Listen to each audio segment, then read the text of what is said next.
이번 달 6월 25일은 우리나라의 동족상전의 비극 6.25가 있은 지 74주년이 되는 날입니다. 잠깐 우리 6.25 영상을 보고 말씀을 듣도록 하겠습니다. 전쟁이 얼마나 참혹하고 비참한지 분명히 봤습니다. 이 6.25 전쟁으로 3년 1개월 동안 전쟁을 했어요. 50년부터 53년까지 3년 1개월을 했는데, 이때 그 죽은 사람이 남북을 통틀어서 250만이에요. 6.25 전쟁이 나기 전에 남북한 인구의 10%가 10분의 1이 이 전쟁으로 죽었습니다. 지금 우크라이나, 러시아가 전쟁을 하고 있는데 거의 2년이 다 됐죠. 그런데 지금 고도로 발달한 무기가 사용되고 있지만 이 전쟁에서 죽은 사람보다 6.25 때 죽은 사람이 훨씬 많아요. 실종자들까지 다 합치면, 부상자들까지 합치면 300만이 넘고, 그 다음에 고아들부터 가족을 잃어버린 사람들 거의 절반은 다 고통 속에 빠졌습니다. 지금 전쟁이 얼마나 비참하고 고통스럽고, 이게 개인적으로나 국가적으로 얼마나 최악의 비극인지 이루 말할 수가 없어요. 6.25 때도 그랬지만 지금 전 세계에서 곳곳에서 전쟁이 벌어지고 있습니다. 러시아와 우크라이나가 나라끼리 전쟁을 하고 있고, 이스라엘과 하마스, 그리고 레바논 헤즈볼라와 지금 아주 치열하게 전투를 벌이고 있어요. 2023년 9월에 미국에서 발표한 것을 보면 우크라이나 전쟁을 통해서 사망한 러시아 사망자 군인들이 30만 명, 우크라이나는 사망자가 20만 명, 합치면 50만 명인데 민간인 사망자를 빼고 하는 얘기예요. 그 다음에 지금 작년 10월 7일부터 시작된 이스라엘과 하마스 전쟁으로 사망한 사람이 2만 5천 명 정도가 넘어가고 있습니다.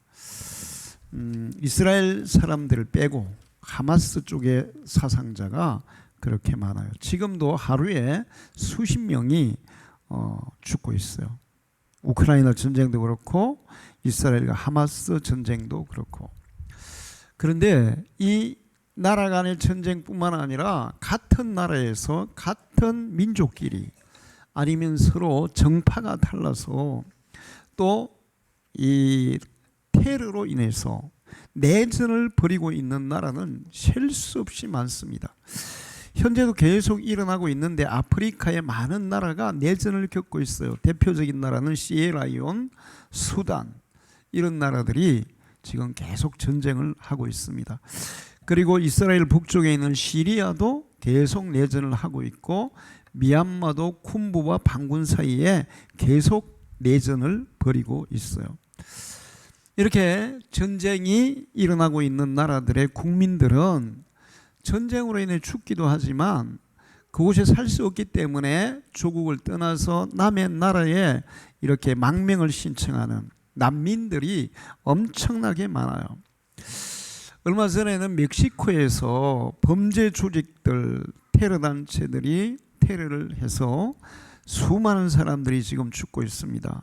아이티도 그렇고 남미 쪽의 많은 나라들이 마약 범죄 조직들과 정부군과 싸워서 군인들만 죽는 게 아니라, 범죄자들만 죽는 게 아니라 일반 백성들이 수없이 죽어가고 있어요. 2023년도에 유엔 난민기구에서 발표한 것을 보면 전 세계 난민의 수가 3,683만 명, 3,683만 명이면 거의 우리나라 인구와 가까워요.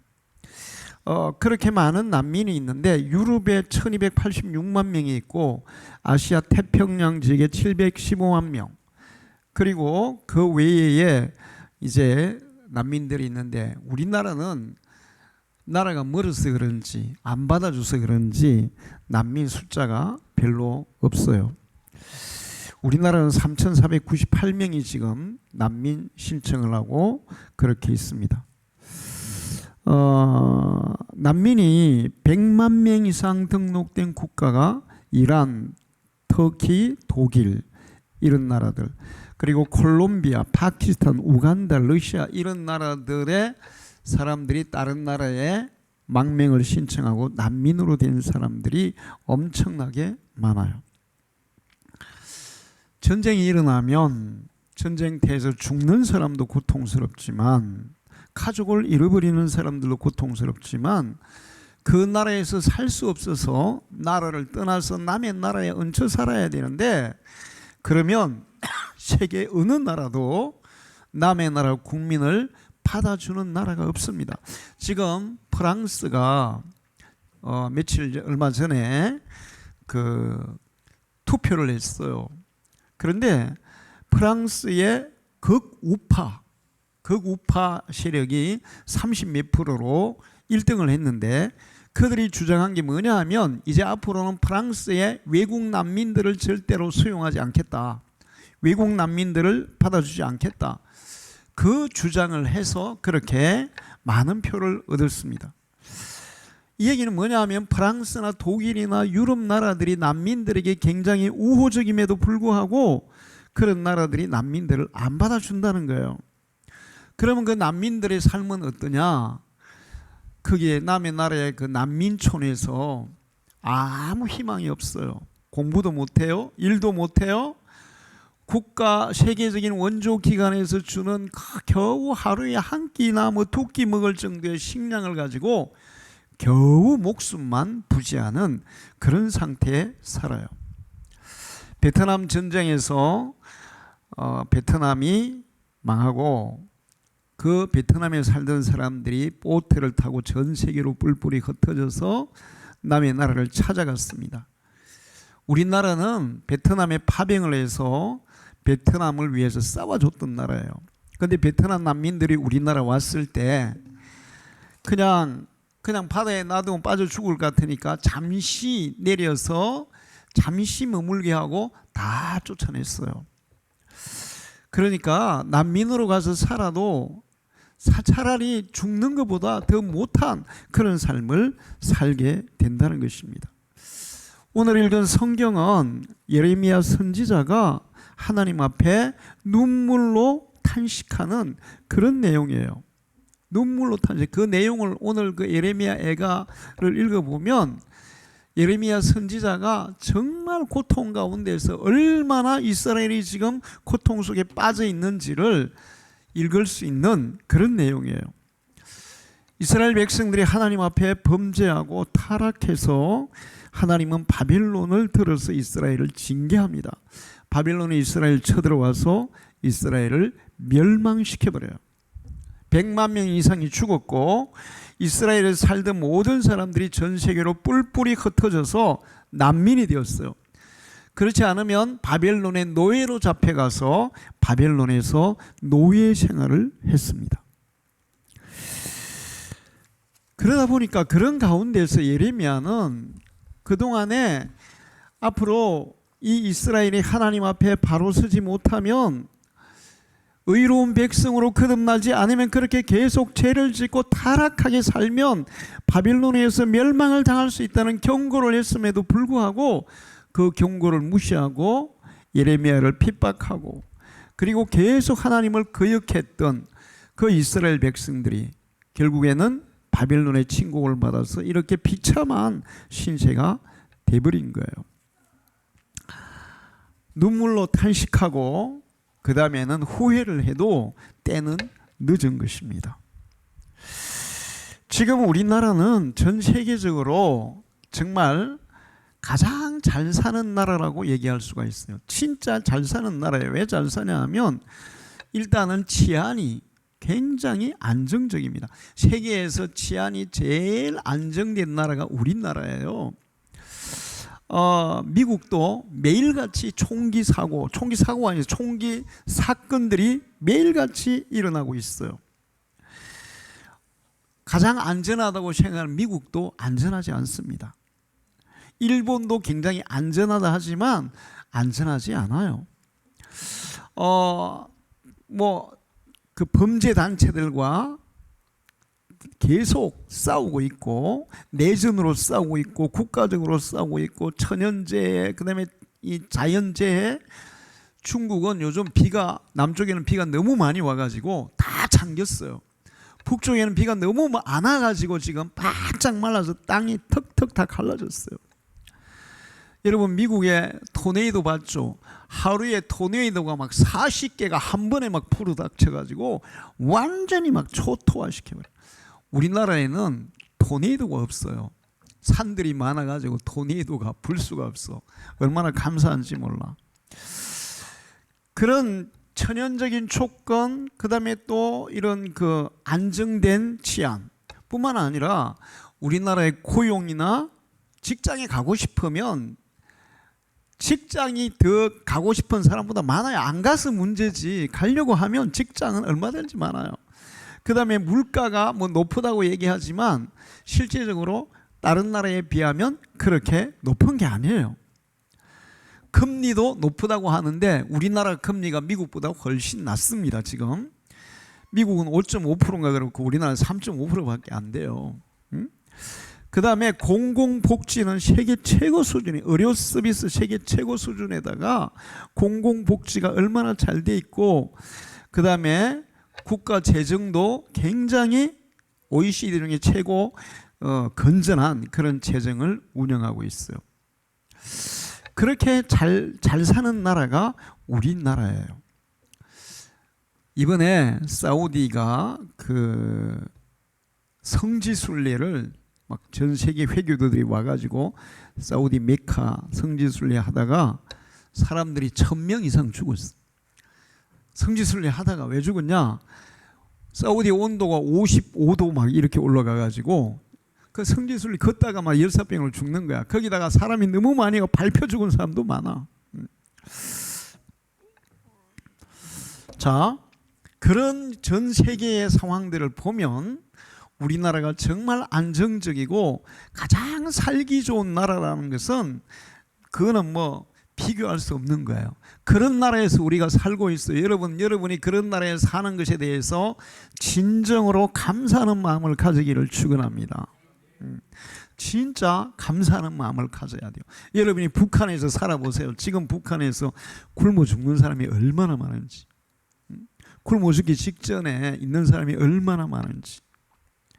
북한에서 탈출한 사람들의 얘기를 들어보면 심지어는 자기 자식을 삶아 먹은 사람도 있다더라고요. 그런 데서 우리가 산다면 어떻게 했어요? 자, 그러면 이제 우리나라가 그렇게 세계에서 제일 살기 좋은 나라인데 과연 우리나라는 마냥 안전하고 그냥 그런 계속 평화롭고 그렇게 계속 살기 좋은 나라일까 생각해 볼 필요가 있습니다. 이번에 북한이 러시아하고 손을 잡았어요. 거기에 서로 조약을 체결했는데 북한이 전쟁이 일어나면 러시아가 자동으로 개입해 주겠다. 근데 이게 얼마나 위험한지 우리 생각해야 돼요. 6.25 전쟁이 일어나기 전에 김일성이가 누구의 허락을 받았을까요? 그렇죠. 소련의 허락을 받아서, 소련의 지원을 받아서 6.25 전쟁을 일으켰어요. 그러면 그 손자 김정은이도, 손자 김정은이도 지금 러시아의 지원을 받는다는 착각을 하게 되면 얼마든지 김일성 같은 무모한 짓을 일으킬 수 있는 가능성이 있습니다. 김정은이가 얼마나 호전적인지는 여러분이 다 알 거예요. 자기 고모부도 막 고사총으로 막 총으로 쏴 죽이는 그런 사람이잖아요. 자기 형님도 독살해버리는 그런 사람이잖아요. 그러니 뭐 남한 정도는 얼마든지 쳐들어, 자기들이 힘이 된다고 생각하면, 자기들의 뒷배가 있다고 생각하면, 자기들을 지원해 줄 나라가 있다고 생각하면 언제든지 우리를 공격할 수 있는 그런 존재가 김정은이에요. 뿐만 아니라 김정은이가 자신감을 가지는 것은 바로 핵무기입니다. 핵무기. 일반 재래식 무기로 전쟁을 하면 북한은 3일 안에 우리한테 무너지게 돼 있어요. 재래식 무기로 전쟁을 하면 우리는 3일 안에 북한을 점령할 수 있습니다. 6.25 때 3년 걸렸는데 지금은 3일 안에 북한 점령해요. 그런데 문제는 핵무기예요. 북한의 핵무기가 최소한 30개 이상이 있다고 하는데 만약에 30개를 동시에 우리나라에 쏜다. 서울, 평택, 대전, 부산 어디나 다 쏠 수 있어요. 어디나 제주도까지 전부 다 30개를 동시에 다 쏜다. 그런데 그 30개를 쏠 때 핵무기만 쏘는 게 아니라 일반 탄도탄, 일반 핵무기 말고 일반 이런 미사일 같은 걸 같이 쏘면 어느 게 핵무기인지 어느 게 그냥 일반 미사일인지 모르기 때문에 우리가 방어를 해도 다 막을 수가 없어요. 그러면 30개를 쏴가지고 10개만 우리나라에 터진다. 그럼 끝나는 거예요. 끝나는 거예요. 핵무기가 딱 터지면 3km 안에는 개미 한 마리 살 수가 없어요. 그리고 요즘 핵무기는 성능이 좋아가지고 한 40km 반경 내에서는 다 죽습니다. 그 다음에 또 이거 핵무기를 공중에서 폭파시키잖아요. 공중에서 폭파시키면 어떤 현상이 일어나냐면 이 전자기 펄스라 그러는데 모든 전자기기가 다 먹통되는 거예요. 미국에서 옛날에 핵실험을 했는데 땅 위에서 터뜨리다가 공중에서 터뜨려 봤어요. 그랬더니 거의 300km 내에 핵무기 굉장히 강력한 거였는데 터뜨리니까 300km 내에 모든 전자기기가 먹통이 된 거예요. 요즘 무기는 거의 뭘로 움직입니까? GPS부터 전자기기를 통해서 움직이는데 북한의 핵무기를 우리나라 남한에 딱 곳곳에 이렇게 한 10개만 딱 터뜨려도 우리나라의 모든 무기는 무용지물이 되는 거예요. 그런 가운데서 이 러시아의 지원을 받아서 공격을 하면 사실 우리는 이길 수가 없어요. 사람들은 그러죠. 미국이 우리를 보호해 줄 거다. 근데 많은 사람들이 의심합니다. 과연 북한이 핵무기를 쓸 때 미국이 우리를 보호해 줄 것이냐. 미국에도 핵무기가 떨어질 수 있기 때문에 그 위험을 감수하고 미국이 핵폭탄을 북한에 쏴줄 것이냐. 거기에 대해서 전부 다 의심을 가지고 있어요. 그러면 미국이 그렇게 지원을 안 해주면 우리는 망할 수밖에 없는 거예요. 우리는 지금 상당히 안정적인 상황에 살지만 또 한편으로는 굉장히 위험한 그런 상황에서 산다는 것을 알아야 돼요. 자칫하면 북한이 러시아를 등에 업고 얼마든지 우리를 공격할 수 있는 그런 상황에 처해 있습니다. 그러면 이럴 때 우리나라는, 우리 국민들은 어떻게 해야 될까 하는 거예요. 요즘은 전 세계가 이 전쟁 무기 개발 엄청 이제 러시아와 우크라이나 전쟁을 통해서 전쟁 무기를 엄청나게 개발하고 있어요. 우리나라도 전쟁 무기를 굉장히 많이 개발해서 핵무기 외에는 세계 최첨단 무기를 다 가지고 있습니다.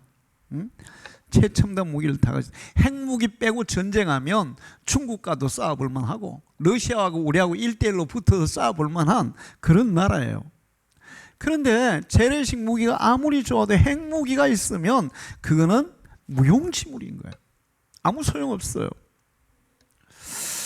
그런 우리나라가 안정적으로 살지만 상당히 위험을 앞에 두고 있는 그런 상황에 있다는 사실을 우리는 기억하고 우리 국민들이 여기서 정신을 바짝 차려야 될 줄 믿습니다.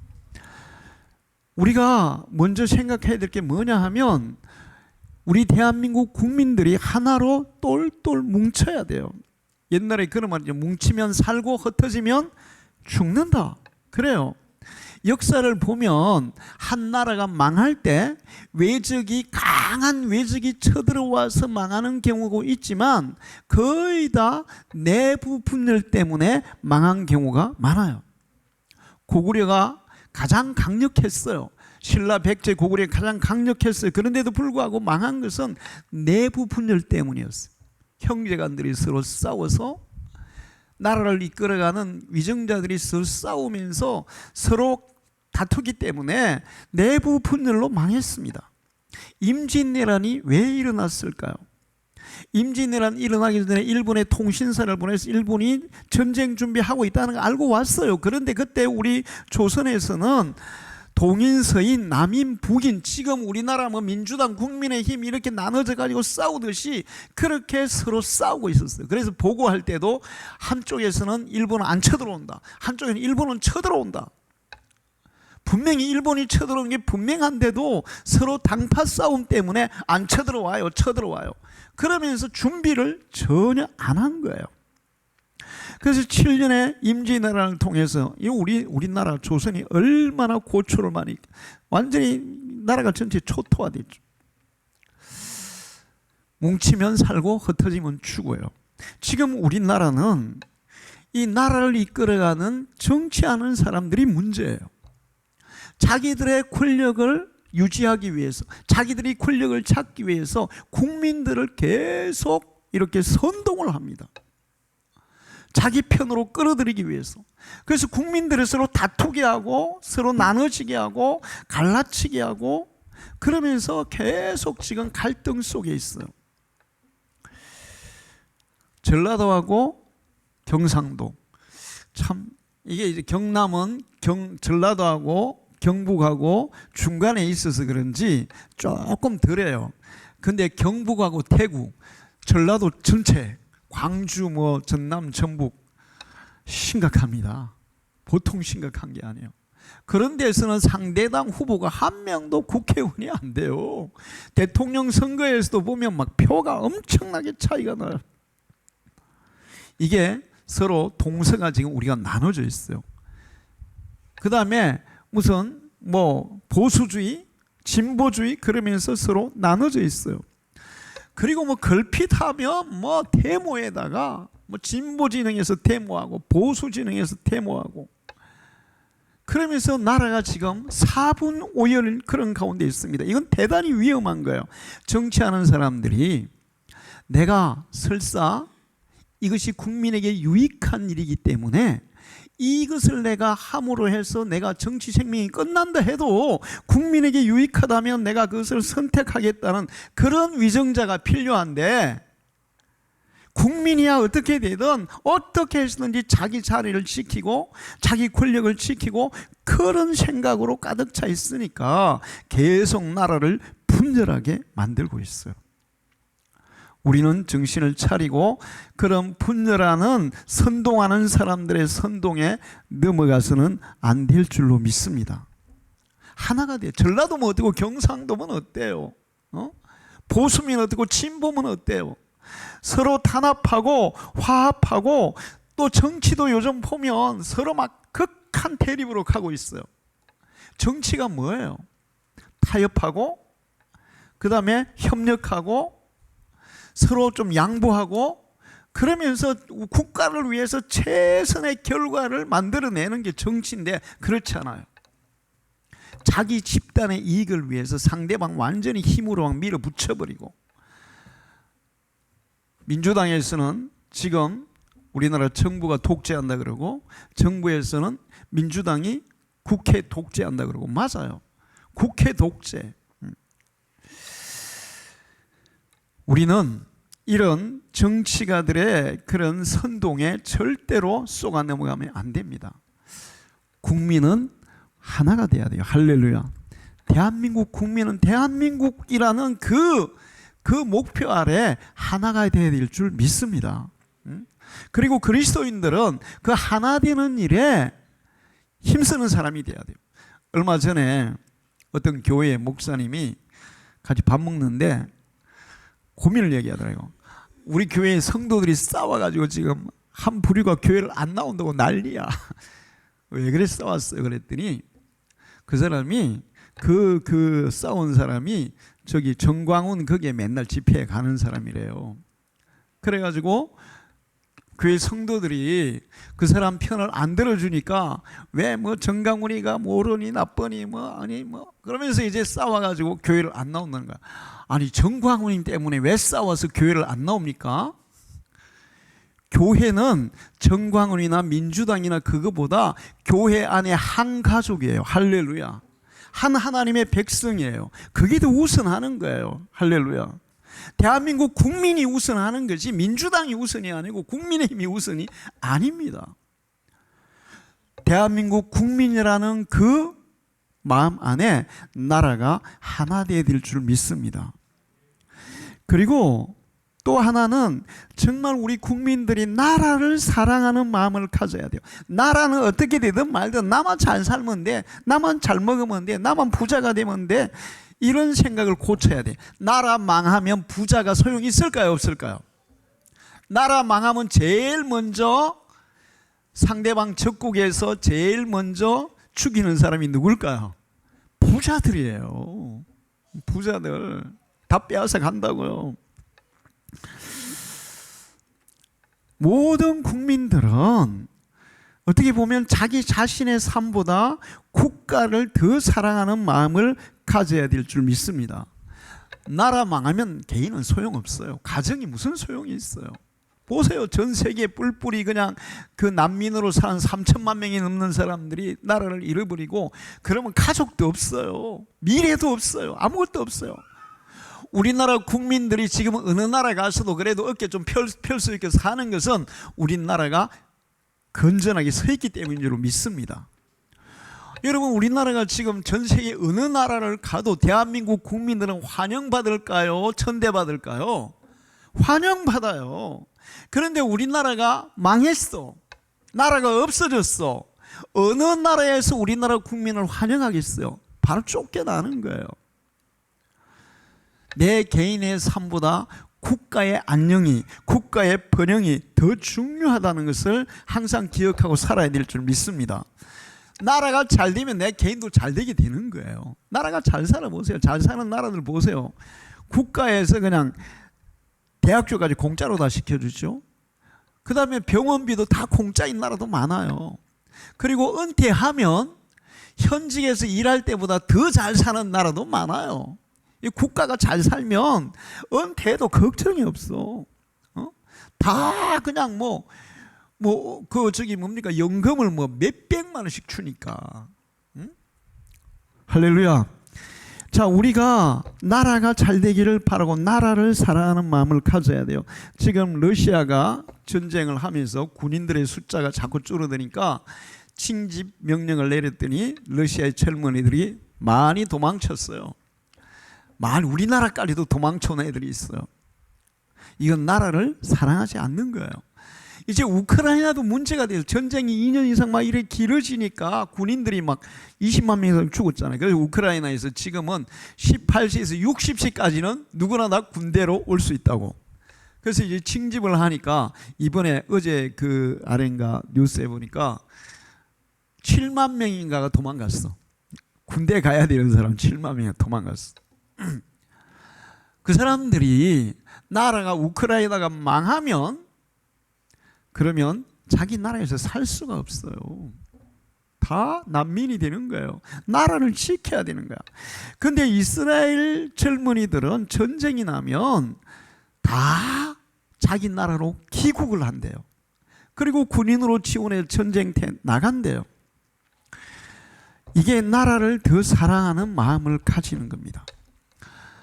우리도 여러분도 나라를 사랑하는 마음을 가지기를 축원합니다. 저는 항상 그런 생각이, 제 나이가 65살이에요. 만약에 북한이 쳐들어와 전쟁이 나면 저는 군대에 지원서를 넣으려고 그래요. 받아줄지는 모르겠어요. 65살이라서 안 받아줄지 모르겠는데 받아만 주면 나는 군대를 갈 것이고, 군대를 가면 제일 최전선으로 보내달라 그럴 거예요. 제일 최전선으로. 왜 그런가 하면 저는 거기 가서 총으로 싸우는 게 아닙니다. 정신적으로 싸워야 돼요. 군인들이 전투에 나갈 때 죽음의 두려움이 얼마나 크겠어요. 그럼 제가 그 사람들을 위해서 기도해 주고, 그 다음에 용기를 주고 희망을 주고, 그 다음에 뭐 죽어가는 군인들을 위해서 천국의 소망을 주고. 이게 전쟁이 나면 목사가 할 일이 더 많거든요. 총 들고 싸우는 것보다 그렇게 싸우는 게 더 중요하거든요. 자, 나라를 사랑하는 사람들이 있을 때 나라는 든든히 세워질 줄 믿습니다. 그 다음에 예수 믿는 사람들이 해야 될 일이 있어. 그거는 하나님께 이 나라를 위해서 기도하는 거예요. 할렐루야. 이스라엘 백성들이 바빌론에 망하기 전에 한 200년 전에 아시리아라는 아주 대국이 있었어요. 아시리아가 18만 대군을 몰고 이스라엘을 공격했어요. 이스라엘은 군대 다 합쳐봤자 뭐 5만 명도 안 돼.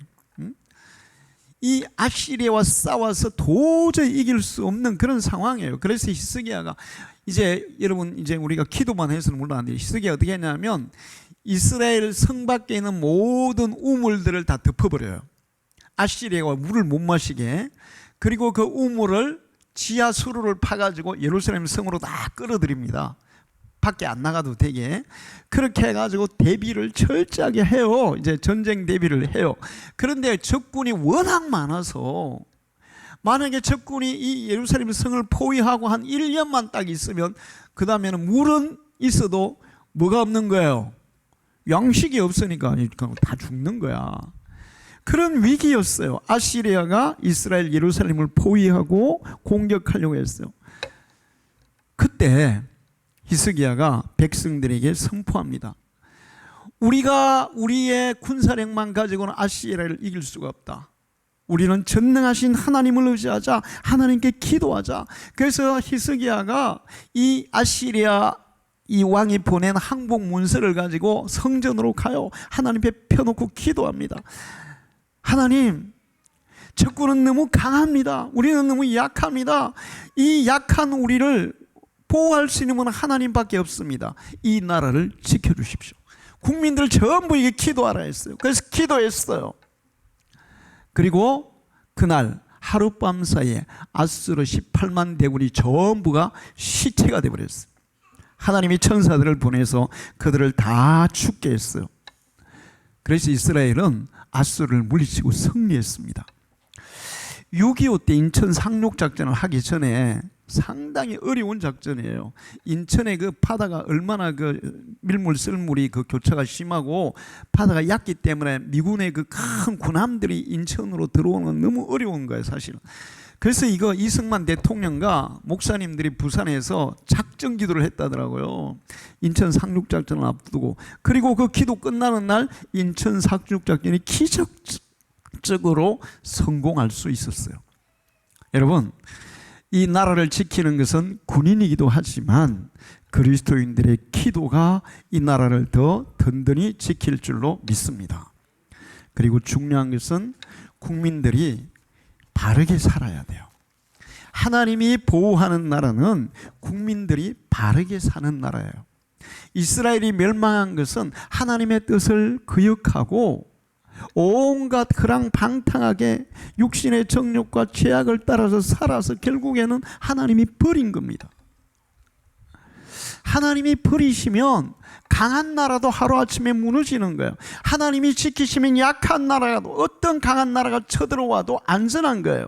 근데 그렇게 하나님이 지켜주는 나라는 국민들이 의롭게 살아야 돼요. 할렐루야. 우리 그리스도인들이 의롭게 살아야 되고 대한민국 국민들이 흐랑방탕한 그런 죄악에서 떠나서 하나님 앞에 좀 더 깨끗하고 성실하고 진실하게 살아가야 될 줄 믿습니다. 그래야 이 나라가 하나님의 보호를 받을 수가 있어요. 앞으로 이 나라에 다시는 전쟁이 없는 평화로운 나라, 남북이 평화적으로 하나 돼서 정말 전 세계를 주도하는 나라, 전 세계의 거룩한 하나님의 사명을 감당하는 나라가 되도록 여러분 함께 기도하시고 정말 나라를 사랑하는 마음을 가지고 기도하기를 축원합니다. 기도하겠습니다. 하나님 아버지 감사합니다. 이 나라는 74년 전에 6.25라는 동족 상전의 비극 때문에 정말 많은 사람이 죽고 국토는 초토화되었습니다. 세계에서 가장 가난하고 못 사는 나라였습니다. 그러나 이 땅의 모든 국민들이 하나님 앞에 기도하고 또 열심히 일하고 정말 성실하게 살고, 그래서 이 나라를 세계 선진국으로 세웠습니다. 지금 우리는 세계에서 가장 평화롭고 안정된 나라에서 살고 있습니다. 그러나 이것은 언제든지 무너질 수 있는 그런 가운데 있습니다. 하나님 아버지, 이 땅의 국민들이 정말 하나님 앞에 진실하고 의롭게 살아가게 하시고, 또 그리스도인들이 이 나라를 위해서 기도하게 하시고, 정말 나라를 사랑하는 애국심을 주시고, 이 땅의 모든 정치인들과 국민들이 화합하고 하나로 단결하여 이 나라를 더욱더 든든히 세울 수 있게 주시옵소서. 다시는 이 땅에 그런 처참한 전쟁이 일어나지 않게 지켜주시고, 정말 남북이 속히 평화적으로 통일되어서 힘을 합쳐 전 세계에 복음을 전하며 하나님의 거룩한 사명을 다하는 나라가 될 수 있도록 하나님 이 나라를 보호하여 주옵소서. 예수님의 이름으로 기도하옵나이다. 아멘.